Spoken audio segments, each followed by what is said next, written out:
Sterling's restaurant glowed with warm lights that night, crystal chandeliers casting a soft brilliance over elegant dresses and the clinking of glasses. But for me, tonight wasn't a celebration. It was a stage. And Jack, the husband who had stood beside me for 6 years, was unknowingly preparing for his final performance. I smoothed the hem of my deep blue dress, the same color Jack once mocked as too old-fashioned for a college professor. My fingers brushed against the sharp edge of an envelope inside my clutch. Cold. Precise. Just like everything Jack had taught me about himself. Guests gathered around the long table draped in pristine white linen. Jack's people were seated to his right. Partners, financial advisors, board members. My family, of course, had been pushed to the far end, an afterthought in the power play Jack orchestrated tonight. He rose, lifting a glass of red wine dark as blood. 6 years ago, I was told to marry a simple, obedient woman, and so I chose Avery, the literature graduate, always lost in fictional worlds, clueless about reality. Laughter erupted, some polite, some genuinely amused. Across the table, my mother-in-law maintained her usual feigned smile, though her hands gripped the napkin beneath the table tightly. But it turns out, simplicity comes with a price, Jack continued, pausing for effect. 6 years of investment in a docile wife. And sometimes I wonder if I've spent too much on a product that yields no returns. His words sliced through the room, the air turned heavy with silence. Still, I smiled. Not the kind of forced smile Jack was used to, but one of quiet certainty. Unhurriedly, I opened my clutch, pulled out a thin folder, and placed it gently on the silk-covered table. My voice was calm, steady, sharper than any freshly honed blade. Thank you, Jack, that was memorable, but since we're discussing investments and returns, perhaps our guests should know a few interesting figures. Jack's gaze flickered. I opened the folder, sliding it toward him, 2 pages side by side. The original prenuptial agreement I signed 6 years ago, and the altered version he had tampered with. This is the original contract I signed, and this is your edited version. Clever, Jack. But not clever enough to fool a forensic legal expert. A wave of murmurs swept across the table. Some guests frowned at the documents, others discreetly checked their phones. You thought I wouldn't notice, didn't you? Just like you thought I wouldn't notice your sweet little messages to Harper, your sister's college friend. I retrieved my phone, tapping a single command. Instantly, notification chimes filled the room. Faces lit up with the glow of screens as they scrolled through intimate, not-so-subtle messages Jack had exchanged for over a year. She's so clueless she still thinks I'm working late. Same place tomorrow night, can't wait to see you. I read aloud, my eyes never leaving Jack's. Color drained from his face, the confident facade peeled away, like old paint cracking under pressure. My tone remained even. Instead of congratulating your unprofitable investment, perhaps we should toast to your brilliant financial career. After all, as of tonight, you're no longer the majority shareholder of Helix Group. The sharp crack of a wine glass shattering in Jack's grip echoed through the hall, but before he could speak, I calmly collected my folder, straightened my dress, and walked away from the table, as if concluding just another routine meeting. Jack's performance had ended, but my story was only beginning. If you ask me when it all started, I couldn't tell you precisely. Maybe it was the first time Jack walked into my tiny rental apartment, glanced at my shelves of classic novels and joked, "You must be good at living in these make-believe worlds, huh? I had smiled then. A smile that Jack himself would later teach me to perfect, to conceal, to deflect, to disarm. Throughout our first year of marriage, Jack meticulously built the image of a self-made man shouldering all burdens, while I was conveniently cast as the quiet wife, immersed in books and quaint afternoon teas. He paid the bills, handled investments, conducted business meetings, while I was encouraged to focus on lighter things. The message was clear: stay out of his world. And I did, outwardly. I closed unfinished manuscripts, tucked them back onto the shelves, and turned my attention to observing the man who thought himself untouchable. Every time Jack took a phone call, casually discussing shady investments, he assumed I was too naive to understand. He even patted my hand once, chuckling. "Don't worry yourself, honey. The financial world is far too complex for dreamers like you. I nodded quietly. But instead of feeling hurt, I started listening. Every phone call, every contract Jack carelessly left on the kitchen counter, I memorized them all. I learned to recognize his favorite phrases: tax optimization, asset relocation, equity restructuring, words that sounded sophisticated but were nothing more than veils for his shady dealings. Gradually, I built my own system. Every night, after Jack fell asleep, I transferred the photos of those documents onto a separate hard drive, secured with a password that Jack would never bother to remember. I kept a journal, not for emotions, but to organize every loose piece of information he inadvertently exposed. Ironically, Jack's arrogance made it easier. He would take calls right in front of me, never suspecting I could distinguish real money from fabricated numbers. While I folded laundry on the sofa, he casually discussed cleaning up investments through a shell charity. When I watered the plants on the balcony, he openly planned fake companies in Delaware. Each time, I observed in silence. The quieter I stayed, the more Jack revealed who he truly was. By the second year, I began testing my limits. I would ask Jack offhand questions like, if I wanted to write about financial crimes, where should I start? He'd laugh, explaining as if teaching a child, growing increasingly careless. From those condescending lessons, I learned more practical knowledge than any university course could offer. By the third year, Jack no longer bothered to hide anything. He'd leave contract folders on the dining table, discuss sensitive matters with his lawyer right in our living room. She only cares about her novels, he'd scoff to a partner. I didn't react. I simply kept folding the tablecloth, playing the role he assigned me. In truth, every overlooked detail was safely stored. By the fourth year, I wasn't documenting out of wounded pride anymore. It had become a methodical operation. Anonymous emails, scanned contracts, recordings disguised as music files. I learned to trace money flows, uncovering how office expenses were actually invoices from shell companies. I even reconnected with old acquaintances, not Jack's circle, but people who once looked down on me the same way he did. A few economics professors, an old friend who worked in auditing, all under the guise of research for my novel. They taught me to read balance sheets, to spot irregularities in financial transactions. Jack, meanwhile, remained engrossed in his image of a successful businessman, signing documents for me without a second glance. Every signature, every small punctuation mark in those contracts, I preserved meticulously. By the fifth year, when every puzzle piece was in place, I was no longer the obedient wife Jack believed me to be. I held the entire picture. Jack only saw the reflection of his own arrogance, but from the quiet sidelines I had long discerned which parts of him were real, and which were carefully crafted lies.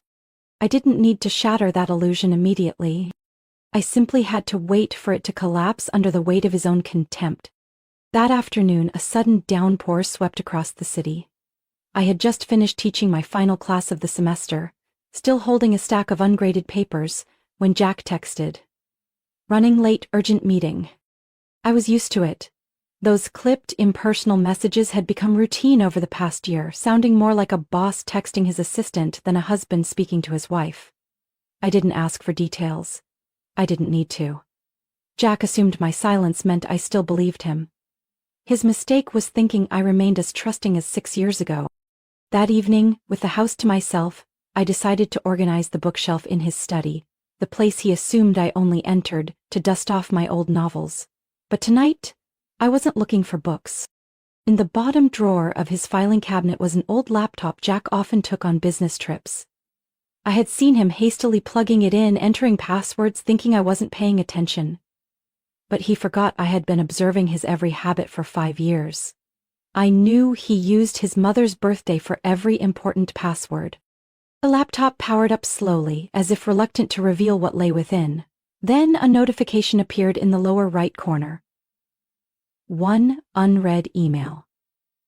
Sender, Lee. Samantha, the college friend of Jack's sister. The woman who always hugged me a little too long at family gatherings, her sweet smile never quite reaching her eyes. I clicked. Last night was amazing. Wonder if your wife noticed anything, but I remember every little detail. My grip on the mouse tightened. The link below opened an entire thread of messages, blurry snapshots and flirtatious exchanges, more than enough to understand that Jack and Samantha had been seeing each other for at least 6 months. I scrolled through each message, eyes fixed, unblinking. Every urgent meeting, every last-minute business trip, featured Samantha. They met at boutique hotels on 16th Street, the same places Jack once deemed beneath his client standards. Now, those places were his secret getaway for weekday rendezvous. There was one message that made me pause. Samantha wrote, "Your wife really is the type who'll never know what's going on around her. I still remember meeting her at Thanksgiving. So funny watching her talk about classic novels while you and I were together downstairs." In that moment, I didn't feel the pain I thought I would. Instead, there was a strange clarity. Not because of the betrayal, but because Jack's contempt for me had never been limited to business. He didn't just see me as an outsider in his financial world. He saw me as a joke in our marriage. Both Jack and Samantha assumed that as long as I played the part of the quiet wife, I would never get close to the truth. But they forgot something simple. The one who reads the most classic novels is the one who knows how to wait for the ending. I didn't rush to take screenshots. I didn't need to sneakily save these conversations anymore. Jack's old laptop would be the perfect evidence. I only needed to back up the data onto a personal hard drive.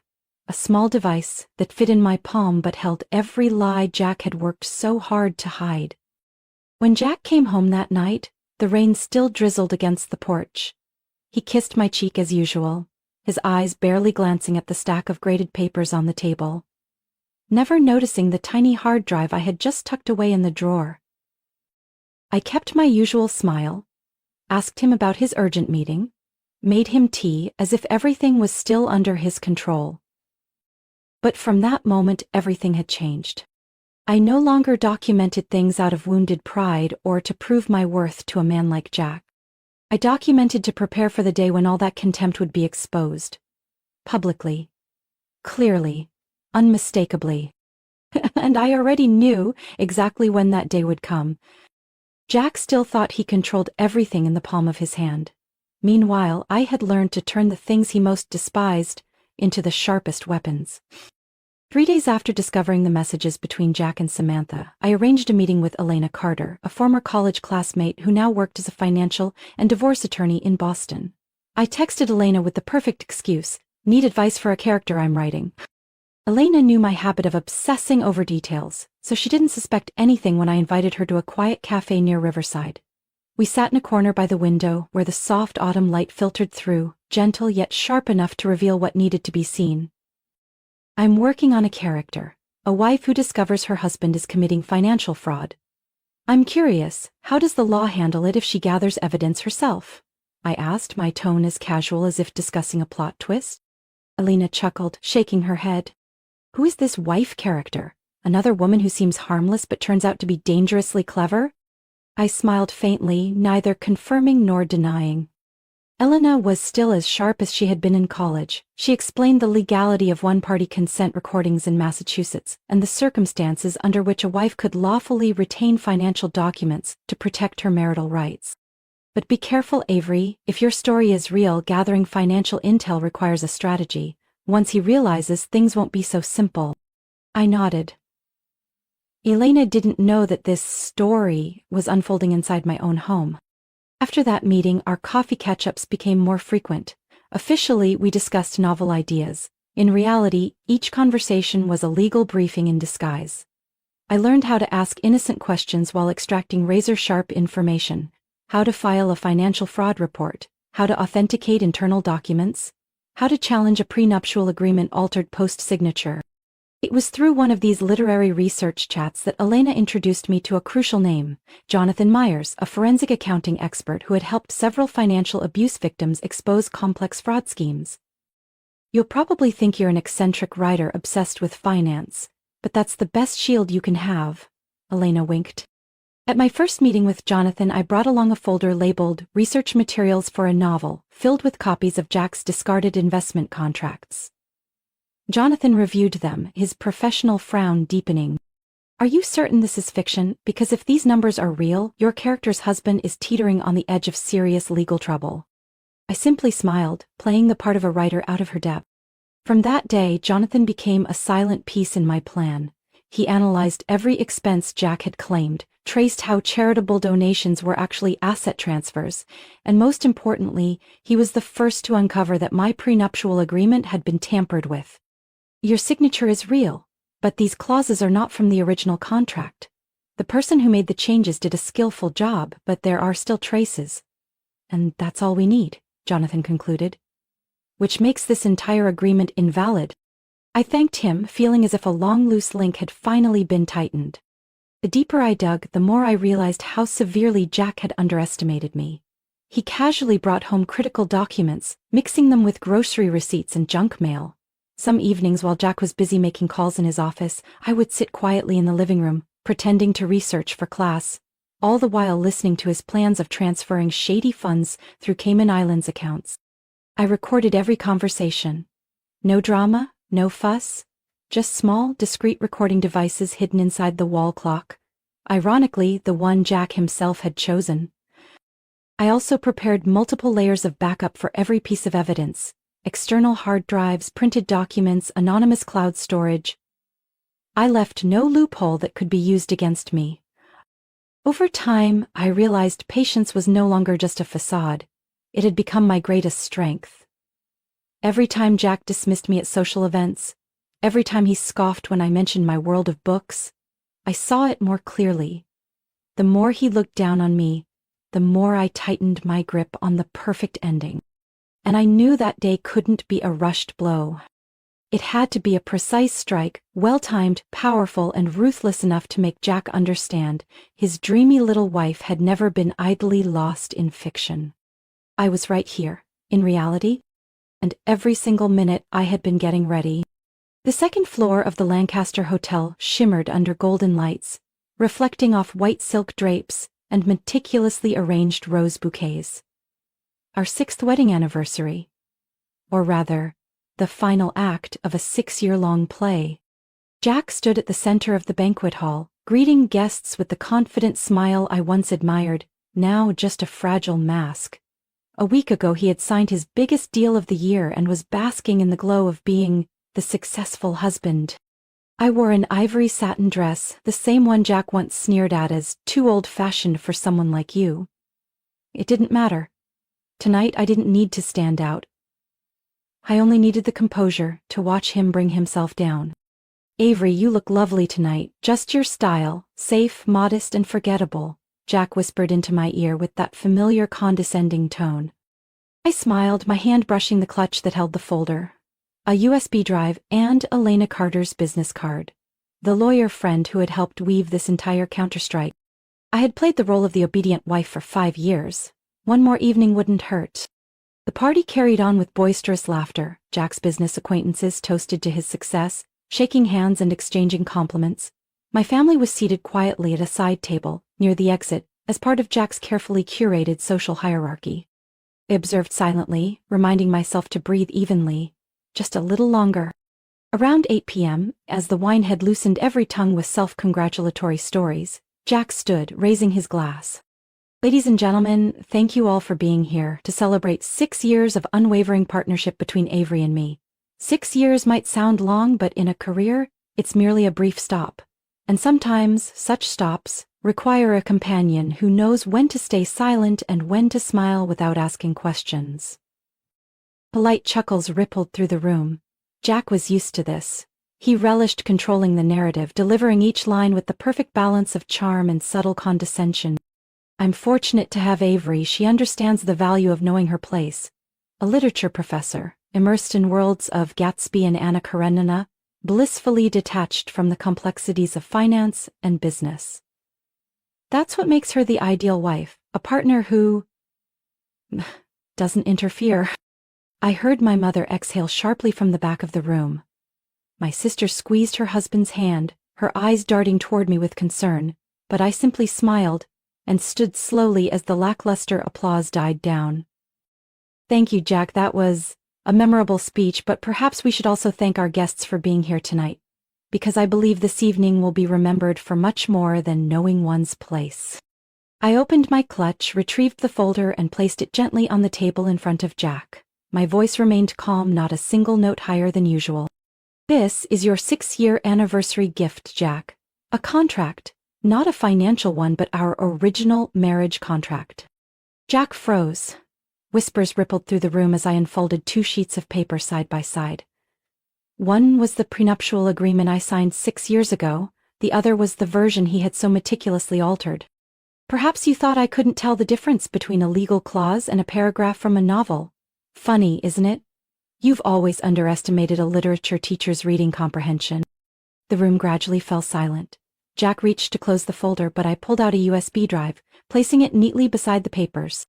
This contains recordings of your company's internal meetings, discussions about tax evasion strategies, creating fake funds, and forging documents.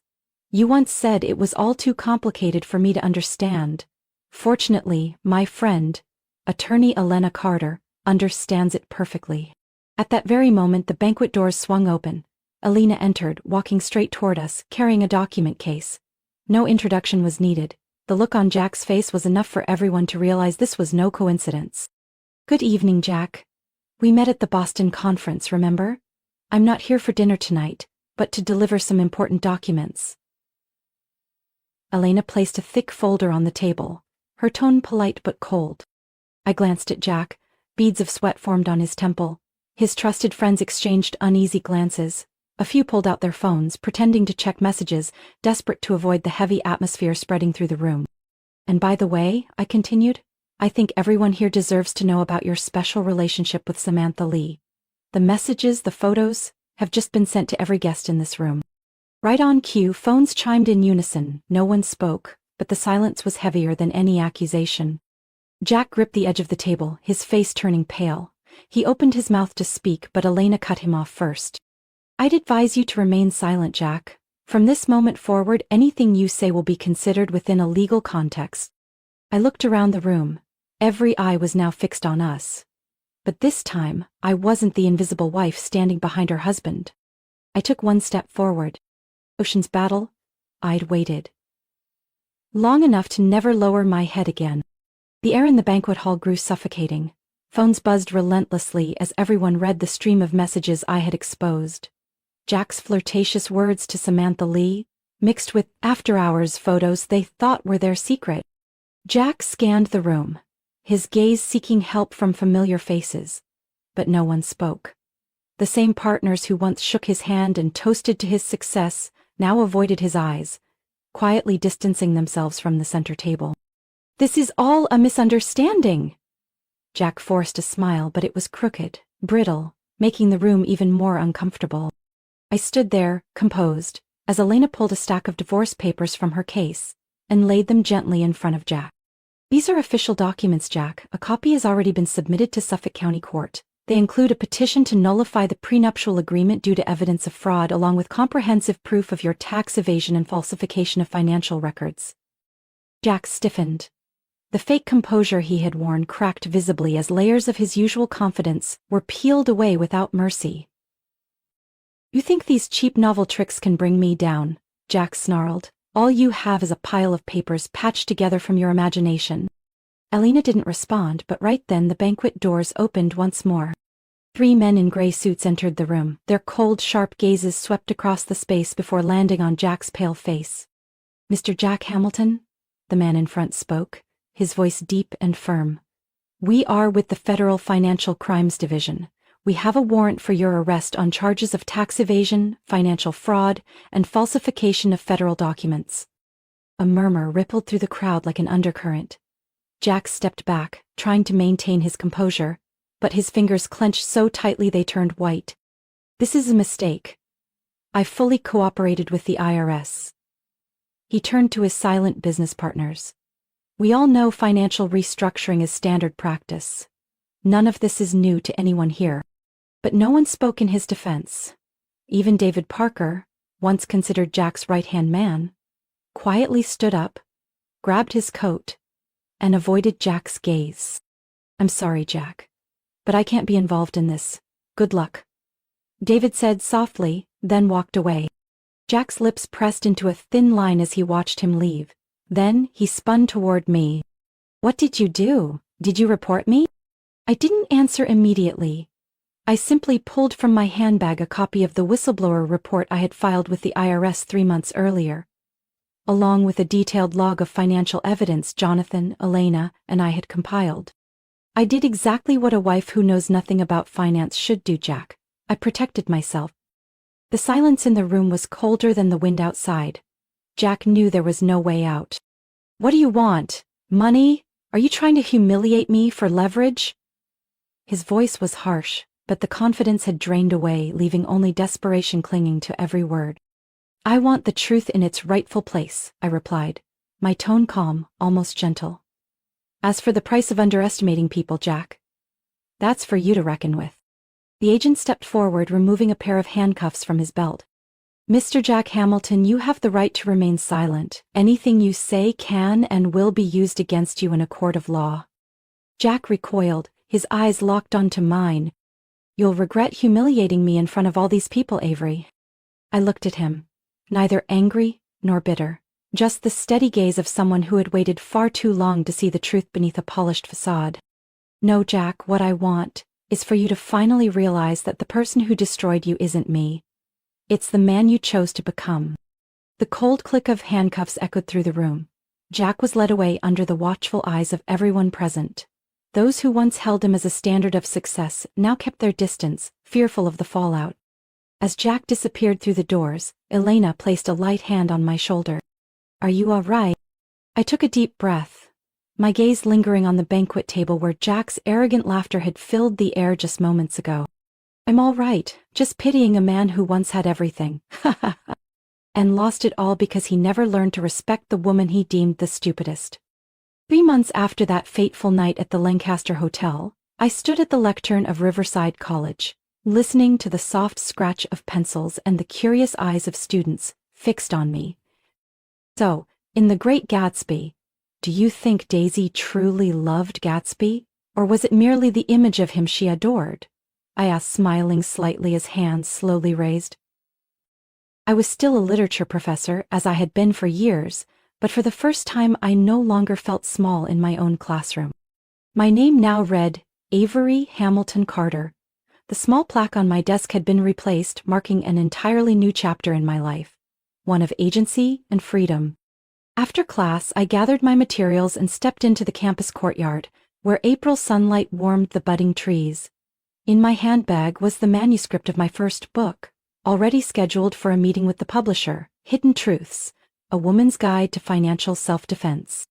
No one mocked my fanciful writing hobby anymore. The publishing contract wasn't as flashy as the figures Jack used to boast about, but, to me, it was the result of patience and hard-earned lessons. On Thursday afternoons, the small community room on Waterstone Street lit up earlier than usual. There, I hosted a small study group for women. Those who had once struggled with complex financial jargon, who had signed documents they never truly understood. We'll start with the simplest concept, the right to understand your own money. That's how I opened each session every single week. Each week more women joined. A young scholarship student, a single mother juggling piles of bills, women who had once been silent supporters behind successful husbands. Each story was a slice of pain, seemingly unique yet eerily familiar. Then one afternoon, as I was arranging my materials, the door opened. Samantha Lee stood at the threshold. Her wool coat couldn't hide the weight she had clearly lost. The once self-assured gleam in her eyes was now replaced with hesitation. "I saw the flyer for this group on the community board," Samantha said, her voice softer than I remembered. "I'm not sure if I belong here, but I'd like to try." The room fell silent for a moment, not because they knew who she was, but because of what my reaction would be. I looked at her, not with bitterness, not with contempt, simply seeing another woman standing where I once stood, lost, left behind by illusions she had believed in. "No one here was born fit for finance," I replied, "but anyone willing to learn how to protect themselves is welcome." Samantha gave a slight nod, quietly taking a seat at the back of the room. I continued the lesson, explaining how to spot unfavorable clauses in contracts, how to read basic financial reports. Occasionally, my gaze would sweep over to Samantha. She sat in silence, diligently taking notes, with none of the arrogance she once wore so effortlessly. I hadn't forgotten what happened, but I no longer lived in the shadow of betrayal, because right now I was writing my own story. Not for revenge, but so every woman who had ever been belittled would know that sometimes silence is the most meticulous preparation for the day they finally speak up. Afternoons in Riverside were usually quiet like this. Sunlight streamed through wooden window frames, casting a warm golden glow across the worn hardwood floors of the community room. But today that light carried a different tone. I stood before a group of women listening intently. On the board was a scribbled phrase in white chalk. Financial knowledge is not a privilege. I was no longer Jack Hamilton's wife, nor did I need to be a victim of a failed marriage. I was simply Avery, a woman once underestimated, who had lived in the shadow of others and had learned to stand tall on her own. Each woman in front of me carried her own story. Some were trapped in credit card debt, some had signed contracts only to realize in divorce they had no claim to the assets they helped build. There were young women, new to the workforce, overwhelmed by a maze of financial terms. I looked at them, and in that moment, I knew I was exactly where I was meant to be. Finance is not just about numbers, it's about choice, freedom, and not letting others define your worth. I spoke slowly, letting each word settle in the air. In the corner, Samantha Lee, the woman whose name once made my skin crawl, was diligently taking notes. Whether she joined out of guilt, awakening, or simply because she had nowhere else to go, didn't matter anymore. I had moved past anger. I had learned a powerful lesson. Forgiveness is not forgetting, nor is it accepting the wrong. Forgiveness is when you're strong enough to let go of what no longer defines you. That day, as the session ended, a young woman named Lily approached me. She had been one of the first to sign up for this group and had always been the quietest. I always thought I was stupid for not understanding finance, she said, nervously twisting the strap of her bag. But you've shown me that doesn't mean I have to accept being deceived. I nodded gently. Never let anyone make you believe you're incapable just because you don't speak their language. We can learn, and once we understand, no one can take that power from us. Lily smiled. That smile reminded me of myself years ago, when I believed silence was the way to maintain peace, that being accommodating was a form of love. Now I understood. Sometimes silence is merely a shell for things not yet ready to speak, but when that voice finally rises, it must be clear, resolute, and unwavering.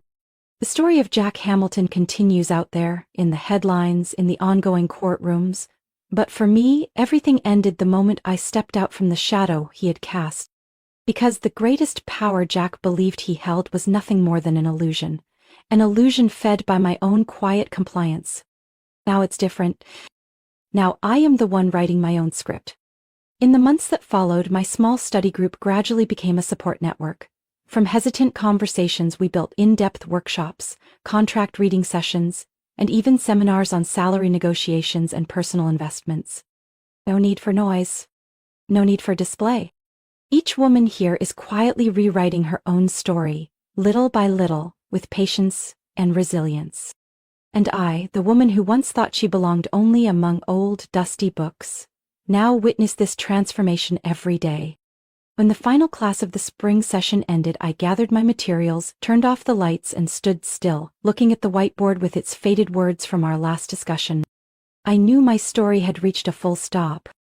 But behind that period, a new line was waiting to be written.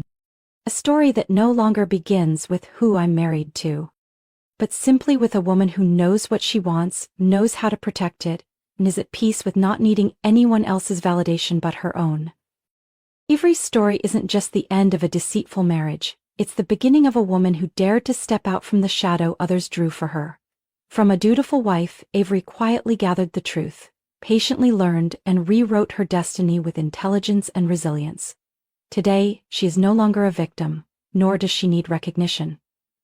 Avery's greatest success is turning pain into strength, helping other women stand tall on their own feet. What do you think about Avery's journey? Share your thoughts on the story and the character in the comments below. Don't forget to follow the channel to discover more meaningful stories about family, marriage, and life's valuable lessons.